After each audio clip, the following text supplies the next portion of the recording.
Are men and women equal? No. Look at this screenshot definition. Is this true? No. Part 1. Summary definitions from Webster's 1828 dictionary. Equal. Having the same measurements, bulk, qualities, quantities, terms, or benefits. Same. Identical or similar. Can mean equal, but mostly doesn't mean that. Men and women have many similarities, but they are not equal. If they were equal, they would look, act, react, think, speak, the same in exact copy. No differences. Are all men equal? No. Are all women equal? No.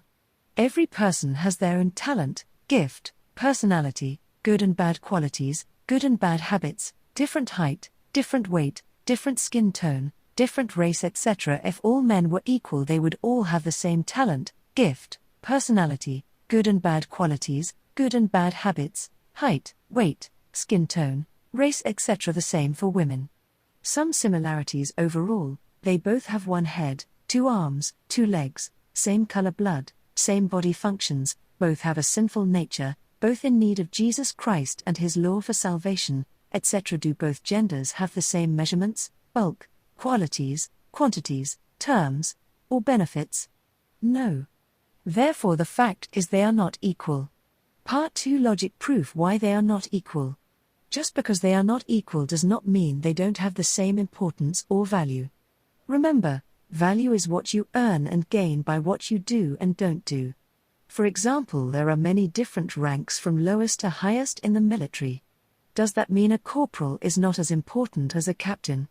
No. They both have their roles and responsibilities for that rank.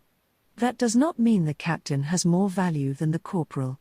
As long as both are doing their job, both have value because they are in obedience of doing the right thing. Or a crew member job like at Wendy's.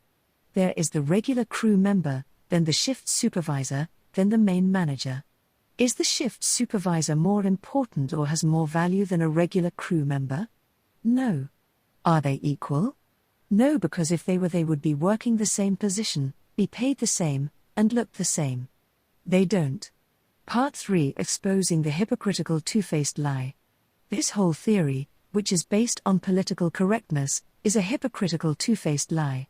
If you are so certain that men and women are equal to have equal opportunities, then why are these inconsistencies existing? 1. Put both genders in sports and see what happens. Put a man and a woman in the same boxing ring for a match. What would happen? She would lose badly. Take Layla Ali in her prime and put her against Mike Tyson in his prime. What would happen? She would lose, possibly be injured very badly. 2. If men and women are equal, then why are 96% of mechanics are men and only about 3% are women? What happened to equal opportunity? Why is it whenever you call a mechanic to tow your car to the shop, about 9 times out of 10 a man is going to appear? Where are all the women for equal opportunity for the job? How many female construction workers do you know, or roofing workers do you know that are women? Most of those workers are men. What about equal opportunity, right? If men and women are equal, then why aren't you women pursuing equal opportunity in those categories? You bunch of hypocrites. 3. And something else I want to point out to these feministic men and women are equal hypocrites. They believe that women should have the liberty to choose whether or not to get pregnant. If she gets pregnant, she knows very well she's going to have a child.